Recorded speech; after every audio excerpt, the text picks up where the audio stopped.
Sean cada uno de ustedes bienvenidos a la casa de nuestro Dios. Amén. Gracias, Jorge, Margot, que llegaron también de la Iglesia Central. Felicito a los que llegaron de primeritos después de nosotros, ¿no? La hermana Lidia, que ya me trae bien el nombre, y al hermano Julio. Él más corre por Rodrigo, porque si usted le va a preguntar aquí, Julio no le da razón. Sí, Julio Rodrigo. Está bien, qué rico. Gracias a todos por su asistencia. Dios me les bendiga. Bien, sin mayor preámbulo, vamos a tomar unos 40 minutos para el tema de esta noche.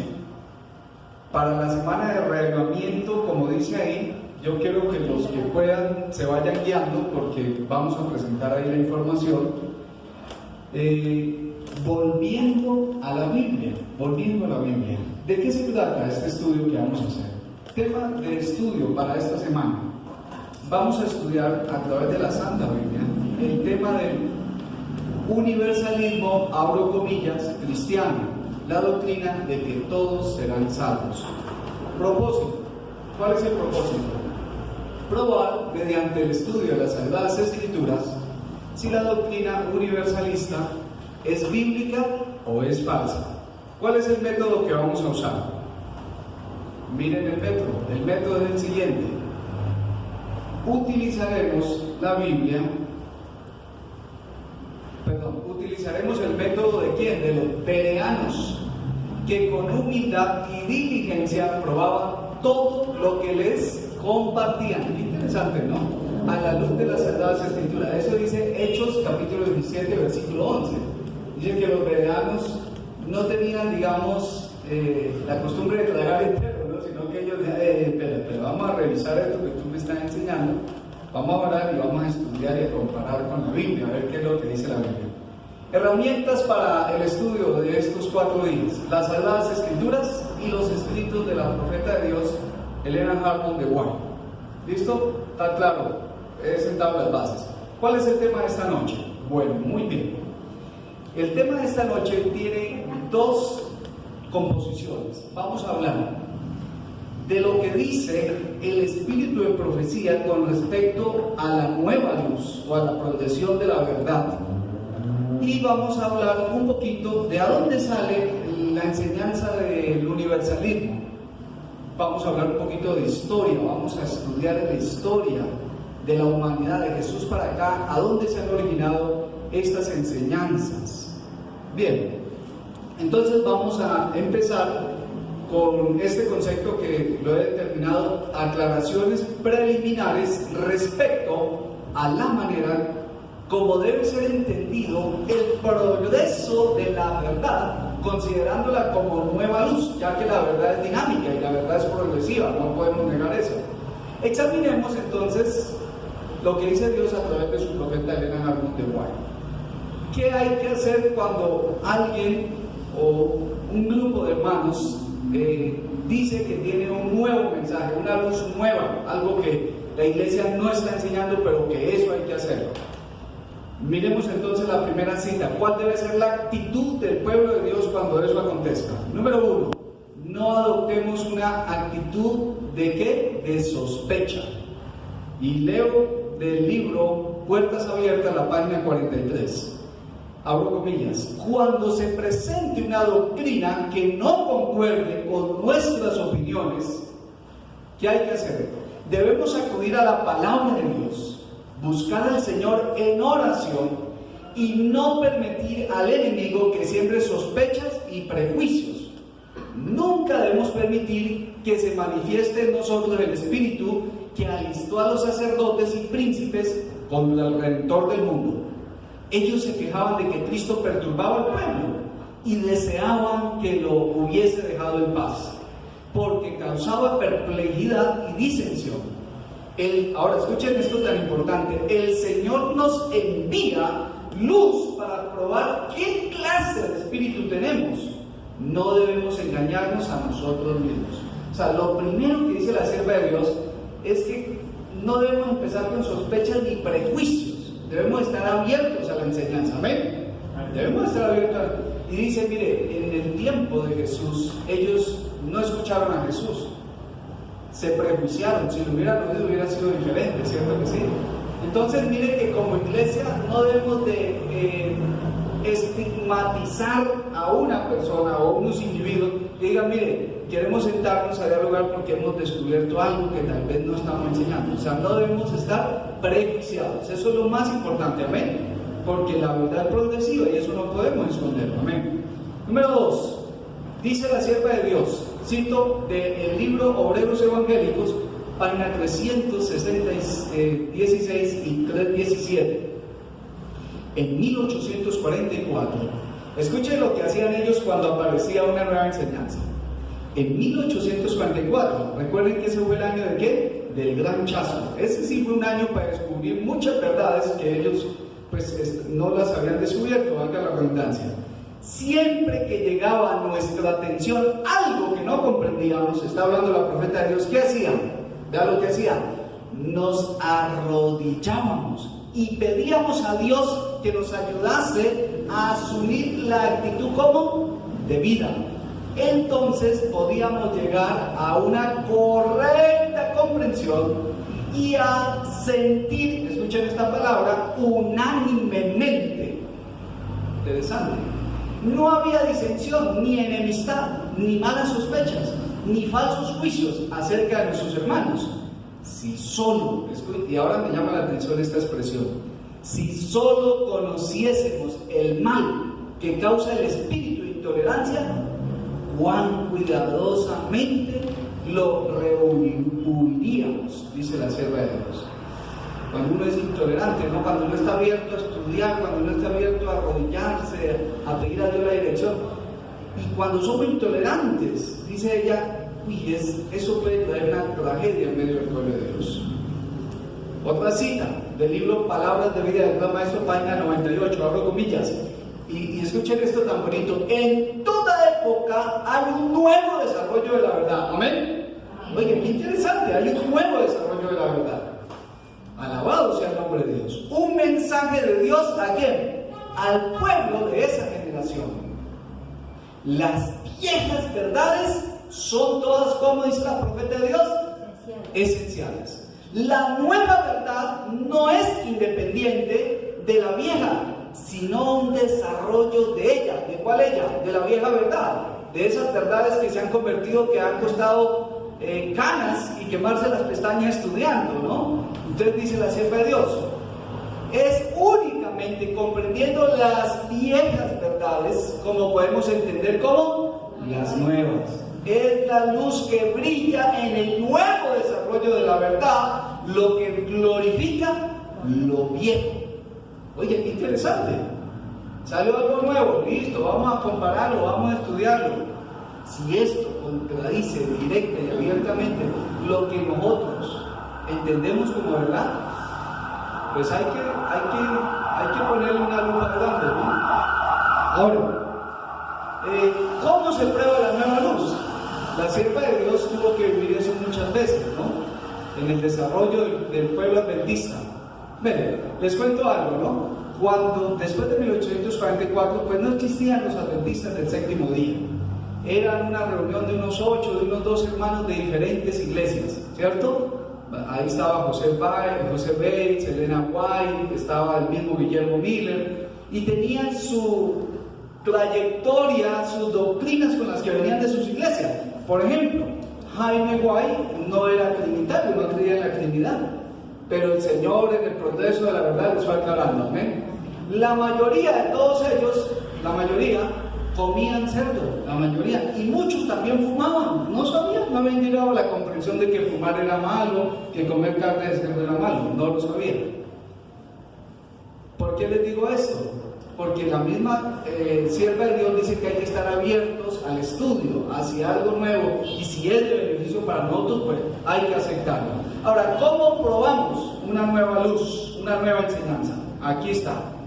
Obreros Evangélicos, página 3:16, 3:15 y 3:16. Abro comillas. Nuestros hermanos deben estar dispuestos ¿a qué? A investigar cómo, con sinceridad, todo punto de ¿qué? De controversia.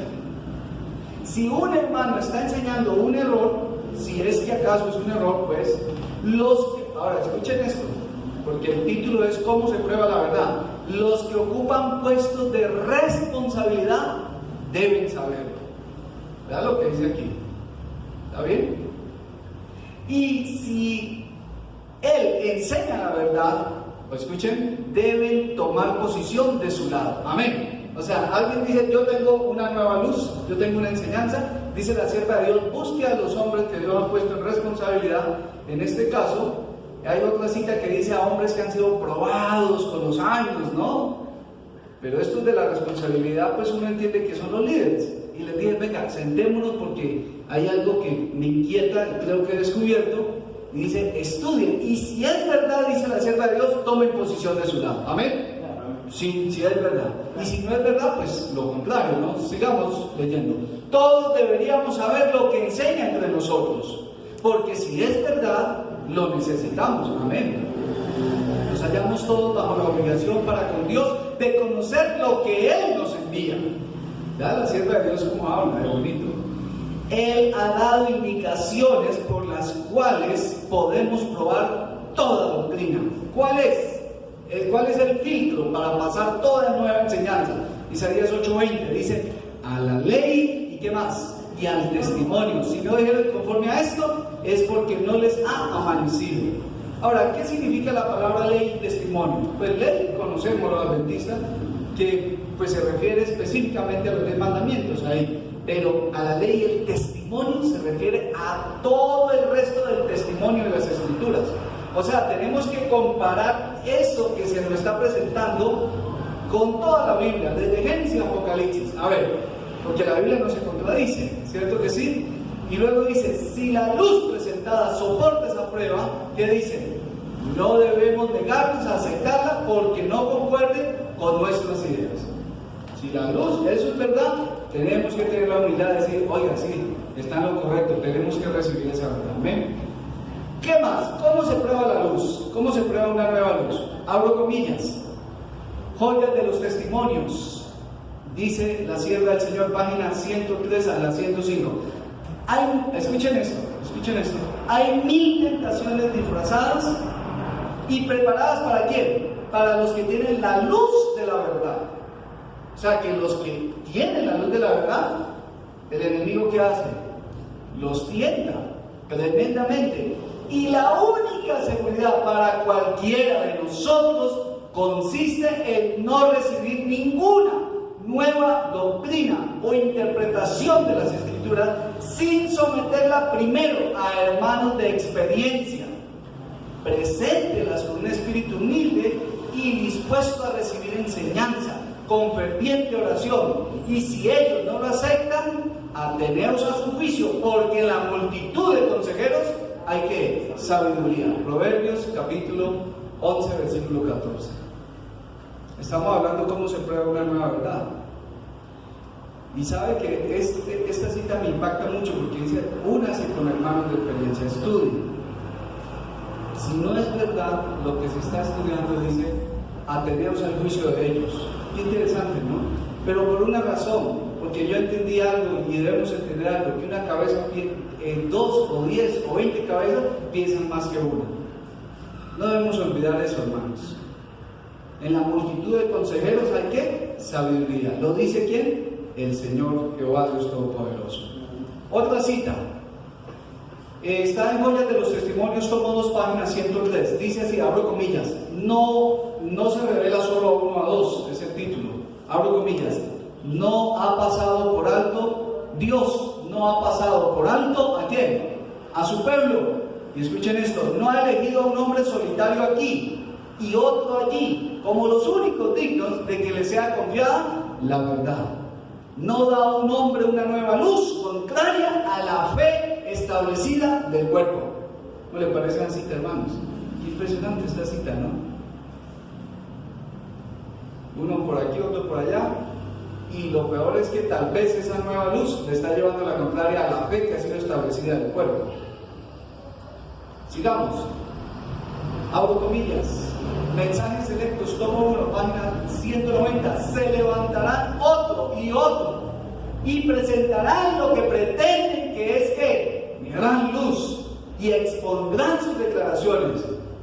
pero nos mantendremos fieles a los hitos antiguos, dice la sierva del Señor. Mire, por ejemplo, un hito antiguo, la verdad del santuario celestial. Eso sucedió después del gran chasco, un día después. Chasqueados en gran manera, iba caminando por los sembrados de maíz, ir anexo, y llega a su mente, que ve los cielos abiertos y comprende que la fecha estaba bien, pero el acontecimiento estaba mal. Y ahí se empieza el desarrollo de la doctrina del ministerio de Cristo. ¿En dónde? En su santuario celestial. Miren que esta es una verdad que los adventistas, Dios la reveló. Si hay una nueva enseñanza y que pretende echar por tierra esta verdad, uno tiene que replantearla muy bien, le digo, tiene que pensarla 1000 veces antes. Otra cita, Puertas Abiertas, página 46, abro comillas, lo que el hermano, miren, usted sabe que la profeta de Dios decía comúnmente el hermano H, el hermano F, ¿se acuerdan? Y cuando decía, yo le digo cuando dice el hermano F, yo me siento, le digo, uy, ¿será que está escribiendo para mí, el hermano Fabián? Dice, lo que el hermano D llama luz es aparentemente inofensivo, dice la sierva de Dios. Ahora ya, ¿por qué dice eso? Porque en ese tiempo se vivían cosas así. Ella dice, el hermano cree que eso es como inofensivo y no se diría que alguien pudiese verse perjudicado por ello. No importa. Pero hermanos, dice, es idea y cuña de entrada de Satanás. Esto ha sido probado vez tras vez. A veces alguien acepta una idea nueva y original que no parece estar en conflicto con la verdad y se espacia en ella hasta que le parece que está revestida de belleza e importancia, porque Satanás tiene poder para dar esa falsa apariencia. Al fin llega a ser el tema de lo que absorbe todo, el único gran punto alrededor del cual gira todo, y la verdad queda desarraigada. ¿De dónde? Del corazón. Algo que parece inofensivo, finalmente llega a ser su único punto de ¿qué? De importancia. Y solo habla de eso. Y solo piensa en eso, que es lo que dice la sierva de Dios. Oye, qué impresionante esta cita. Otra cita. Testimonios para los ministros, página 29. Abro comillas. Estos maestros siguen las telas que ellos mismos encendieron. Está hablando en caso de maestros que están enseñando digamos, errores y los presentan como nueva luz. Obran de acuerdo con su propio juicio, y esta palabra me hace temblar, su propio juicio independiente, y estorban la verdad con nociones de teorías falsas, rechazan el consejo de sus hermanos y siguen su camino. Esta cita es tremenda, ¿no, hermanos? Independientes, totalmente independientes. No, es que esta es mi posición, punto. Testimonio para los ministros, otra del página 29. No se, escucha esto, no se considera responsable ante ningún hombre. Personas que dicen, no, yo no tengo que compadecer ante nadie. A mí, ¿por qué me tienen que juzgar? Tienen que respetar mi posición y punto. Vea lo que dice la sierva de Dios. Hombres que no se consideran responsables ante quién, ante nadie. Se me mostró que esta es la obra especial de Satanás, inducir a los hombres a sentir que Dios les ha ordenado hacer cosas por su cuenta y escoger su propia forma de obrar independiente de sus hermanos. Tremenda esa cita. Y dice la sierva de Dios, hay que tener cuidado con los problemas colaterales que puede llevar una falsa luz aceptada en medio del pueblo de Dios. Miren esta cita, Mensajes Selectos, tomo 1, página 486. Abro comillas.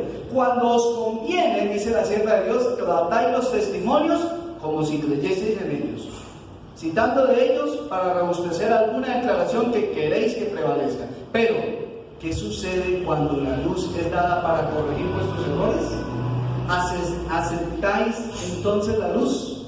Cuando los testimonios hablan en contra de vuestras ideas, las tratáis livianamente, dice la sierva de Dios. Impresionante, ¿no? Hay gente que coge citas de Elena White y las usan para su conveniencia. Pero cuando la sierva de Dios tiene citas que condena su pensamiento, sus ideas, a esas sí no les da tanta importancia. ¿Qué les parece? Por ejemplo, he conocido personas que son muy lectores del espíritu de profecía, pero impresionante.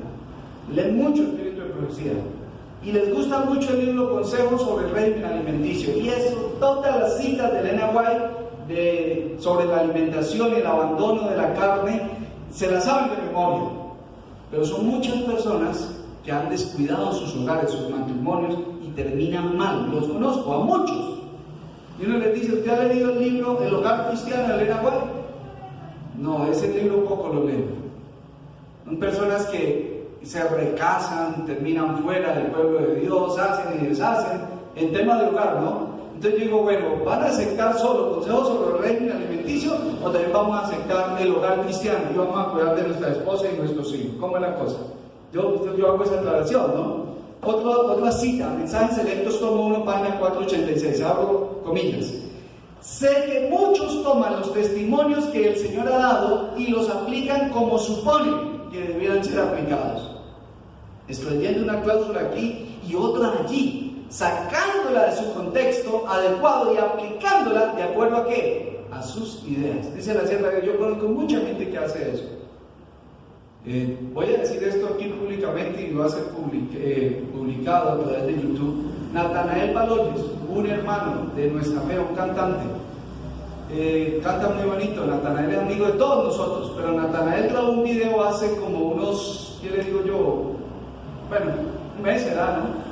Donde dijo que él no creía que Elena White era profeta inspirada de Dios, que es una buena autora y que escribe bonito. ¿Qué le parece eso? Ya, interesante, ¿no? Toda la vida estuvo con nosotros y ahora dice que Elena White no es profeta. Eso hay que examinarlo. Bien, ahora, la doctrina de que todos serán salvos, la reseña histórica, ¿de dónde sale esa idea? Es interesante. Yo he hablado por lo menos con unas 3 personas que creen esta doctrina. Las 3 me han dicho que eso surgió solito, estudiando, que no conocen ninguna fuente diferente a su estudio y su oración. Y yo le he dicho a esas personas, yo he hablado con 3, le he dicho, qué raro, porque hay un movimiento mundial que tiene el 99% de coincidencia con lo que usted enseña. Y la gente a veces pues ignora, ¿no?, que hay un movimiento mundial que enseña esto. Es un movimiento ecuménico. Y ahora voy a hablar de la historia, del desarrollo histórico de la doctrina del universalismo, de que todos serán salvos. Vamos a mirar, porque, a ver, esto realmente no le surgió a alguien ahorita. No, esto es viejísimo, recontra viejísimo, quiero decirles. Vamos a examinar. Bueno, ¿dónde empezó? ¿Qué es la doctrina del universalismo en sí? Universalismo es la creencia de que todos serán salvos. Muchos grupos enseñan la doctrina del universalismo desde diferentes perspectivas. Algunos protestantes y católicos liberales intentan basarlo en la Escritura, notando que Cristo murió por todos y que la condenación eterna es incoherente con un Dios de amor y misericordia que desea que todos sean salvos. Interesante, ¿no? Esta declaración está en la Enciclopedia de Teología Universal. Ahí está esta declaración. Ahora, ¿quiénes fueron los primeros que empezaron con la enseñanza de que Dios, como es amor y es un Padre bueno, no va a condenar a nadie, que Él va a tener la capacidad, porque como Él todo lo puede, Él finalmente puede salvarlo a todos de alguna u otra manera, que Él no va a perder a nadie? ¿Quiénes fueron los primeros? Fueron los primeros, escuchen esto, porque el sábado, hace 8 o 15 días que prediqué aquí, hablé de esto, los gnósticos. ¿Cómo le parece? Y hoy en día la gnosis está viva y fuerte en el mundo. Hoy miré un aviso cuando iba llegando a Métrica a coger para la iglesia central, donde hay un aviso de los gnósticos. Y ahí tienen imágenes de judíos, de musulmanes, de cristianos y de católicos. Yo vi una imagen así y decía, todo este conocimiento te lleva a Dios. Qué interesante, ¿no? No importa, todos los caminos finalmente, como dice el griego adagio, conducen a Roma. ¿Será cierto? ¿Con Dios es así? Entonces, ¿para qué existe una Biblia y un mensaje que debe ser predicado al mundo entero? Los gnósticos, ¿quiénes más? Basilidianos, carpocratianos y valentinianos los que eliminaron la condenación eterna en favor de una redención universal. ¿Cuándo se dio eso? ¿En qué tiempo? Examinemos. Este hombre es considerado de la era de la patrística uno de los padres de la iglesia cristiana, Clemente de Alejandría. Para el año 150, cuando él nació, había dos escuelas de teología bien marcadas. La escuela de Antioquía de Siria, en donde estuvo el apóstol Pablo, que de Hechos, en el capítulo 9 en adelante registra que Pablo fue allá y estuvo unos años con los hermanos. Y la otra escuela es la escuela de Alejandría. La escuela de Alejandría, en el afán, escúchenme bien esto, de querer conquistar al mundo occidental, a Roma, al resto del imperio romano y a los griegos, fueron cediendo poco a poco en algunos principios y fueron mezclando teología con filosofía. Y miren lo que salió de esas mezclas. Clemente de Alejandría fue el primer cristiano en sucumbir ante esta doctrina.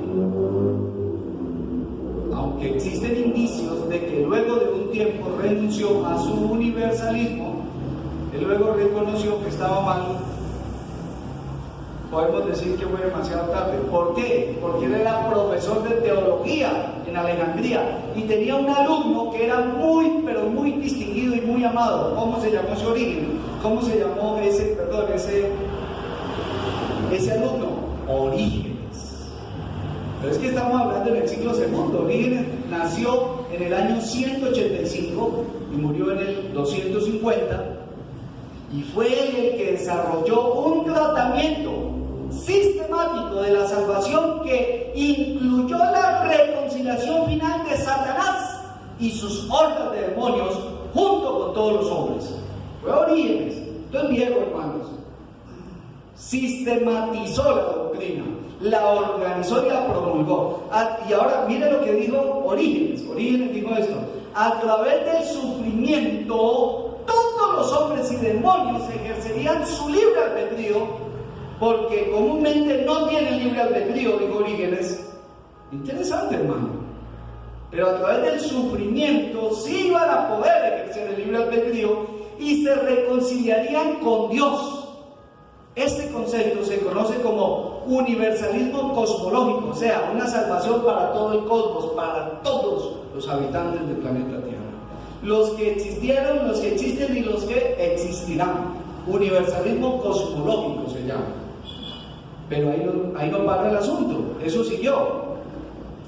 El universalismo de Orígenes fue condenado, miren, lo condenaron por la Iglesia del Este, escuchen esto, en los sínodos de Alejandría, Chipre y Roma de los primeros siglos, y en el quinto concilio ecuménico de Constantinopla, en el año 553. En 4 concilios dijeron: Orígenes, esto está equivocado, esto es una herejía. ¿Cómo se va a decir que Dios finalmente va a salvar hasta el mismo demonio y los ángeles caídos? No puede ser. Interesante. Pero pues hermano, ya la semilla había sido puesta. ¿Y quién para eso? Bien.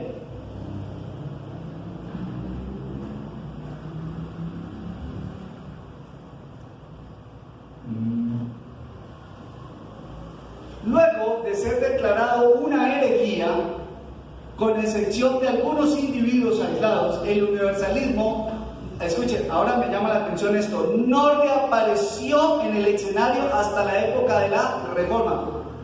¿Por qué razón? Porque usted sabe que cuando entró la iglesia romana a tomar el poder en la Edad Media, el que no estaba de acuerdo con ellos, ¿qué hacían? Los quemaban. Entonces, por 1000 años, durante el periodo de la Edad Oscura, eso estuvo dormidito. Pero ¿cuándo resurgió? Miremos cuándo resurgió. El universalismo no apareció hasta la época de la Reforma, y la Reforma empezó en el siglo XV. Lutero empezó en 1516. Cuando Lutero empieza a decir: no, estamos mal por esto y por esto, surge también nuevamente el universalismo, esta doctrina. Pero solamente en algunas sectas anabautistas copiaron la idea. Volvió entonces a ser declarado herético en todas las confesiones reformadas. Oiga, en ese tiempo, las iglesias protestantes de la Reforma dijeron: esto es una herejía. Estamos hablando del siglo XV.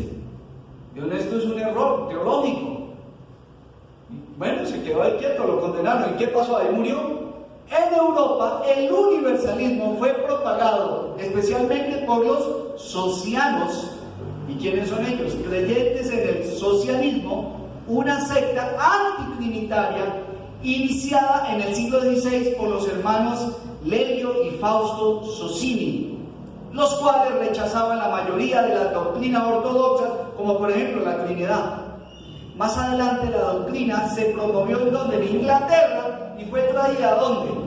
A América del Norte. ¿En qué año? En 1770 fue traída la doctrina por un predicador metodista, John Murray. Murray tuvo éxito en convencer a varios predicadores ortodoxos ya en Estados Unidos para que adoptaran la doctrina del universalismo.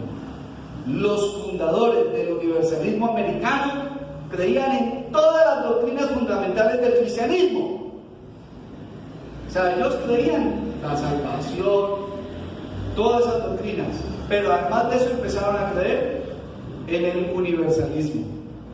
Ahora, con excepción del tormento eterno, pero esto duró poco, tomó solo una generación para que los universalistas de más influencia en el siglo XX, estamos hablando del siglo pasado, ¿quién fue? Dice la historia, promovió el universalismo y fue, miren quién fue, Karl Barth, alemán. ¿Saben? Cuando uno estudia teología en la universidad, le mencionan a Jürgen Bullmann, a Karl Barth, los grandes teólogos alemanes, a porras, una cosa impresionante. Pero mire, hermano, que esos grandes teólogos, esas grandes lumbreras, dijeron unas herejías impresionantes. Fue Karl Barth el que propuso la desmitonización de la Biblia. Él fue el que dijo: mire, no podemos llegarle a gente racional y educada diciendo que Dios abrió el mar rojo. Eso es un mito, eso hay que sacarlo, eso no lo podemos enseñar. ¿Cómo le parece la de Karl Barth? Y Karl Barth promovió el universalismo, y como era un teólogo tan destacado y tan importante, entonces la gente, ¿qué dijo? Pues si lo dice ¿quién? Si lo dice Karl Barth, tiene que ser ¿quién? Tiene que ser ¿quién? Porque es ¿quién? Karl Barth, el padre del nuevo modernismo. Su teología se puede reducir a una cláusula: el hombre escogido por Dios es Cristo, por lo tanto todos los hombres en Cristo serán salvos. La fe no es necesaria para esa elección, dice Barth. Y dice Barth, mire hermano, esta cita yo la subrayé, la puse en negrilla y la resalté por esta razón. Lean conmigo: la única diferencia entre el cristiano y el no cristiano es que el cristiano conoce que es salvo y el incrédulo no. ¿No le parece lo que dijo Barth? Pues todos seremos salvos, ¿no? ¿Quién nos hace diferentes? El cristiano sabe que se va a salvar, el impío no sabe, pero Dios finalmente lo va a salvar. Barth puso en la licuadora la doctrina calvinista de la gracia irresistible y elementos de la teología liberal como la salvación universal, esperando crear una nueva evangelicalismo. De acuerdo con Cornelius Van Til, Barth produjo en vez de ello un nuevo humanismo, donde el centro es el hombre y lo que él piense y sus ideas. Algo debe quedar en claro: Karl Barth fue un neoliberal que difícilmente se puede llamar cristiano. Y actualmente, ¿quiénes son los más destacados en este movimiento? Eso fue el siglo pasado, eso lo dijo Karl Barth. Hoy por hoy, teólogos como Clark Bicknell y John Stott, yo los busqué en internet, pude ver conferencias de ellos en mi preparación para la presentación, y hermano, es tremendo. Uno de ellos, el señor Clark, fue profesor de teología en una facultad de teología en Estados Unidos toda su vida, y ya viejo, ya para jubilarse, salió con las ideas del universalismo. Ya para jubilarse, toda la vida fue profesor de Biblia, respetado y honrado por todos sus alumnos y la academia. Así como algunos que se han apartado de la Iglesia Católica, un gran sacerdote católico y teólogo, y es muy renombrado en la teología, Hans Kuhn, él también cree en el universalismo, han abrazado ciertas formas de universalismo. Existe también en estos días una clase de universalismo barato expresado en la teología callejera y aún en ciertos círculos más educados, pero igualmente carecen de conocimiento o son ignorantes. Según esta noción, la condenación eterna no existe porque Dios jamás le haría daño a alguien. Dios es buena papa, en otras palabras. Dios es buena gente. ¿Cómo Dios va a castigar a alguien si Dios es amor? Esta semana, miércoles, jueves y viernes, en estos días, vamos a tomar punto por punto. Hoy simplemente estoy dando las declaraciones de Nueva Luz y la reseña histórica, no más, solamente eso voy a hacer. Ahora, actualmente, el 27 de mayo de 1961 se fundó, escuchen esto, la Asociación Unitaria Universalista. Es un agrupamiento religioso liberal de congregaciones, o sea, es un movimiento ecuménico que nos une la doctrina de que todos serán salvos. Ay, interesante, porque uno podría decir, ve, yo pensaba que el único era fulano o sultano, que sabían de estas cosas. No, señores, todo un movimiento mundial, están bien organizados, y es una iglesia mundial muy conocida, es ecuménica, quiere reunirnos a todos bajo la misma bandera de que todos serán salvos.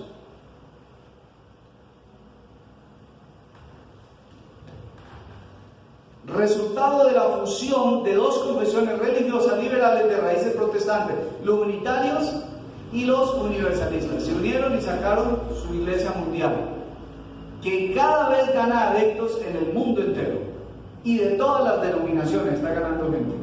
Sigamos.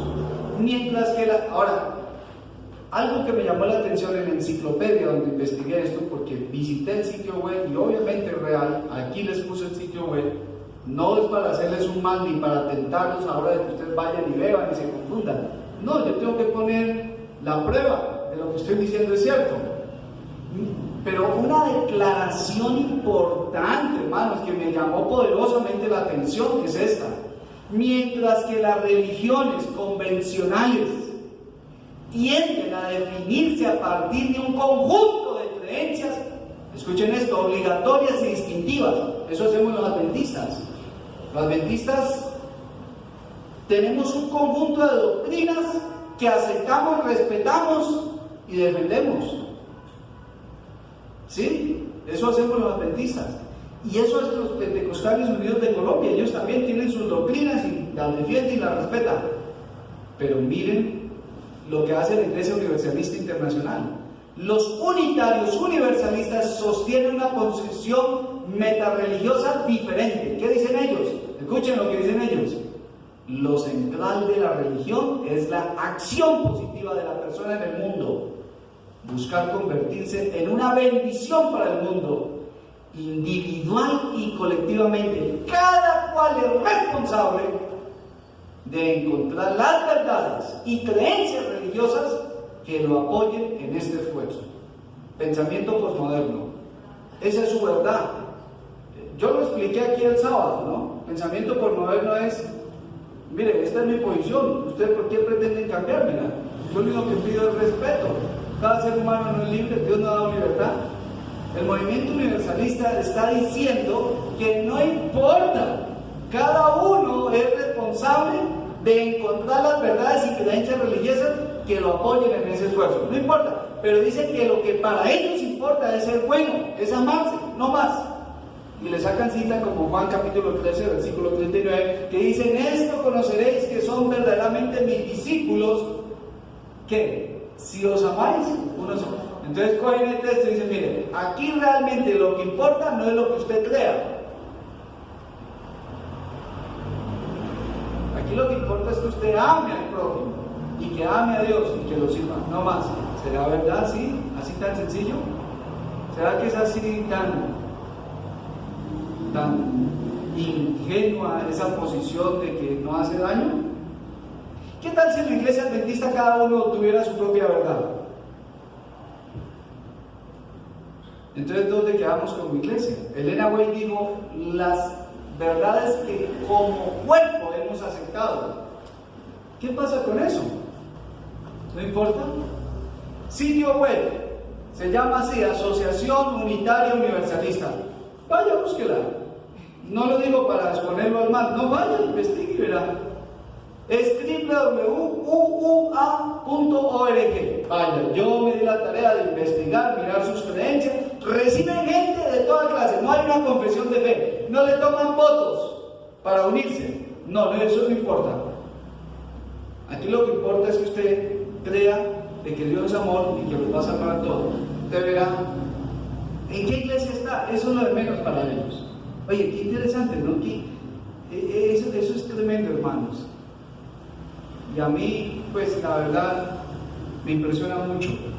¿Saben por qué me impresiona mucho?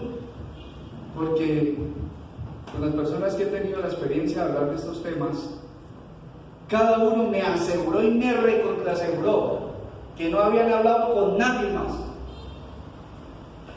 Pero yo digo, ¿pero cómo es posible? Yo digo, no, pues tiene que conocerse o haber visto un material o un video de otro. Por ejemplo, Natanael Baloyes. Él dice, no, esto era un asunto que yo tenía de años. Los que han escuchado a Natanael.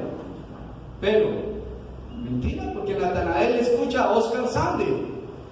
Y Oscar Sande era un adventista en Red Prejuicioso en España, un nutricionista, porque él no es pastor, Oscar Sande, que hace años grabó una serie con Logos TV, que es de la Iglesia Adventista en España, muy buena, excelente, porque el hombre sabe de nutrición, una maravilla, le digo. Él estudió teología, pero no se graduó, o sea, no ejerció como pastor, ni terminó. Y se fue a hacer el ministerio a Australia, allá está. Pero un día, yo no sé a Oscar qué le pasó, a Oscar Sande, y digo, no, Dios va a salvar a todos, absolutamente a todos. Y se ha dedicado a grabar videos y a subirlo a YouTube, explicando el milenio. Todos los textos que hablan de condenación, le sacan la comba al palo y dan una explicación. Y Natanael Baloyes lo invita, porque en su canal de YouTube él lo invita y él le tiene semanas de oración y temas. Es más, sermones titulados de años de Oscar Sande, Baloyes también los predica con el mismo nombre y todo. Entonces, bueno, son originales, es nueva luz o están copiando luz vieja. ¿De quién es esa luz? Mañana el tema se llama Fundamentos de la Doctrina Universalista. Nos vamos a meter de lleno mañana. Vamos a ver cuáles son los pasajes, por qué afirman de que Dios salvará a todos. Espero que este tema introductorio le haya servido y le sea útil para usted. Es mi sincero deseo que el Señor Jesús, quien es la verdad y es la palabra viva que descendió del cielo, esté en su corazón y en el mío. Quiero invitarlos para que reverentemente nos pongamos de pie y oremos a nuestro Padre Celestial. Vamos a orar. Oremos. Gracias, Santísimo Dios, por el estudio de esta noche que hemos tenido, un poco de historia, Padre mío, donde con asombro nos damos cuenta de que esta antigua mentira, porque no es una verdad, Padre, tiene raíces allá en la escuela de Alejandría, Señor, y ha pasado por tantas épocas. Padre Santo, ayúdanos para entender tu palabra. No nos dejes en ignorancia, Señor, y limpia nuestra mente y nuestro corazón para con humildad recibir tu consejo. Pedimos la unción del Señor Espíritu Santo esta noche para todos los que hemos escuchado este mensaje. Y que al ir a casa vamos a meditarlo, Señor. Tu Santo Espíritu pueda aclarar las dudas y tal vez si hay confusiones al respecto. Que tus santos ángeles, Señor, nos acompañen en el nombre del Señor Jesucristo. Amén. Amén. Dios lo bendiga. Vamos a cantar el himno con el que iniciamos en esta noche, que es Hace años escuché.